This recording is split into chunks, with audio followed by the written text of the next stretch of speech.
Colts Nation has been talking about needing wide receivers for years. Like, it's been years we've been talking about needing wide receivers. And with a bunch of money to spend in the upcoming offseason, it looks like we have a good opportunity to be able to go out and get somebody. So, what we're going to do for an extended period of time, right? There are a lot of free agents this offseason, but for right now, I want to start going through wide receivers. And we're going to be looking at guys that maybe we can go get in this offseason. And I want to go ahead and start this list with somebody that we just saw, right? He's fresh on the mind. Let's go ahead and talk about him. It's Mike Evans, who in the league, in his 10 years in the league, has sustained success. Doesn't matter what the situation is, how bad the teams are, who his quarterback is. It doesn't matter the situation. He's going to get his throughout the season. Right. And at this point, I feel like everybody knows Mike Evans every single year, 1,000 yards. After the game against the Colts on Sunday, he's at 54 catches, 850 yards, 9 touchdowns for this season. And he has a chance to have what could end up being the best year of his career. And he's had some good seasons, right? As I'm sitting here looking at his stats, he has a season, his rookie year, 12 touchdown catches. 2 years later, 12 touchdown catches. 2020, 2021, 27 total touchdowns in those years. 13 one year, 14 the next year. And again, he already has 9 this season. So he's balling out. He's doing his thing, 1,000 yards every year, even one season, 2017, where he had 1,001 yards. 2020, he had 1,006 yards. No matter what, he's going to get to 1,000, right? So you know you're going to get some sort of consistent production from Mike Evans. And a lot of that production happens downfield. You look at his average yards per reception every year of his career. It's double digits, 15 and a half, 16, 13.8, 14, 17.7, 17.3, 14.4, 14, 14.6. This year it's 15.7. Like, he's at the age he's at, been in the league 10 years, still putting up the numbers. He's still doing it. He's one of those special guys, one of those Hall of Fame, different, just built different guys. So this is a guy, like, I don't know what the Buccaneers' plans are for the future. I don't know if they're going to rebuild everything after this year, new coaches, new players, everything.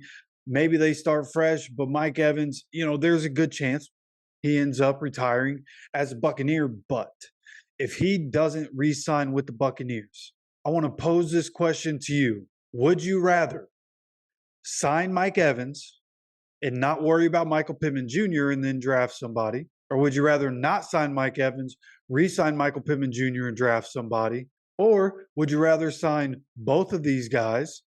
Or would you rather sign neither of these guys?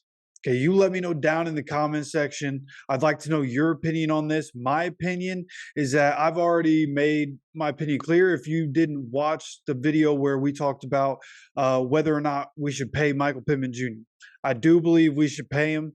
The price range, in my opinion, for where the wide receiver market is, what he's going to be looking for with what he does, I'm thinking somewhere between 20 to 23. If it goes over that, we might have to just look at other guys, right? Like, a guy like T. Higgins, right? One of these young guys that's going to be wanting big money. If we're going to give big money to somebody and Pittman wants too much, go ahead and give it to somebody else. But if we can get Pittman for 20 to 23, I like that option.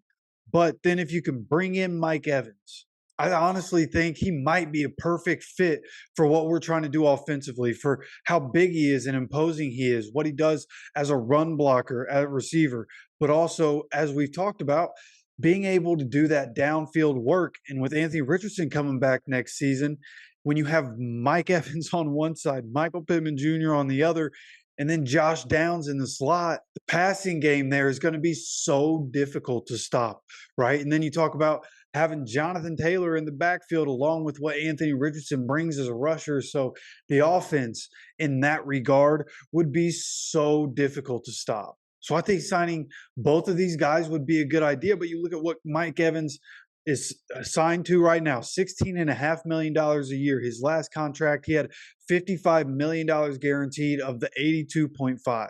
And at his age, there's no doubt he's going to want to go somewhere where he can try to compete for a championship. So the question will be, does he believe that if you add him into what we're doing with Anthony Richardson coming back, does he think we could be that? And of course, there are a lot of other questions that have to be answered for that to really, be a question that we can answer. But I think there's no doubt that a guy like Anthony Richardson, guys will want to come play for him, especially guys that like to get the ball downfield. So Mike Evans is definitely a guy that's on the table. And of course, as we talk about these guys, it's going to be like, yeah, we want this guy. Yeah, we want this guy. I'll keep a list of guys that we're saying we want, guys we're saying that we don't want. I'll put polls up as time goes on, right? As the list start to come, and then once we go after the season, we get into the off season. That's when we'll start bringing up the conversation of, okay, now let's go in Chris Ballard's shoes, see what we really should do here. Which of these guys that we talked about before should we go ahead and pick up? That'll come later down the line. But right now, I think, when we're talking about options, Mike Evans is an option, man. I know at the age that he's at, there's going to be people that say, don't bring him on, especially because who knows what he's going to want, right? If he wants top wide receiver money, that's going to be difficult, but he's also putting up numbers that are, not top receiver, not Devontae Adams, Tyreek Hill money, but, a guy that could be wanting the same kind of contract that Michael Pittman might be getting. So, we'll have to see how that works out. But I think if we could have both these guys, the offense would be unstoppable. It'd be cool to see that. I've been a Mike Evans fan for a long time. So, it'd be pretty cool to see him come rock the horseshoe for a little while, get some downfield work from Anthony Richardson. I keep picturing that in my mind, the downfield work with Anthony Richardson, like being able to throw it deep, which is something Gardner can't really do very well. So, it's an exciting thought. Again, I'd like to know what you think about it. You let me know down in the comments section. And if you enjoy this content, please hit that like button, hit that subscribe button, and keep notifications on. We're going to have content every single day. We're going to be talking about a lot of this stuff every single day, along with other news and updates that come out. So again, make sure you're subscribed with notifications on. I appreciate you stopping by for another video. And as always, take care of yourself, take care of each other, and go Colts.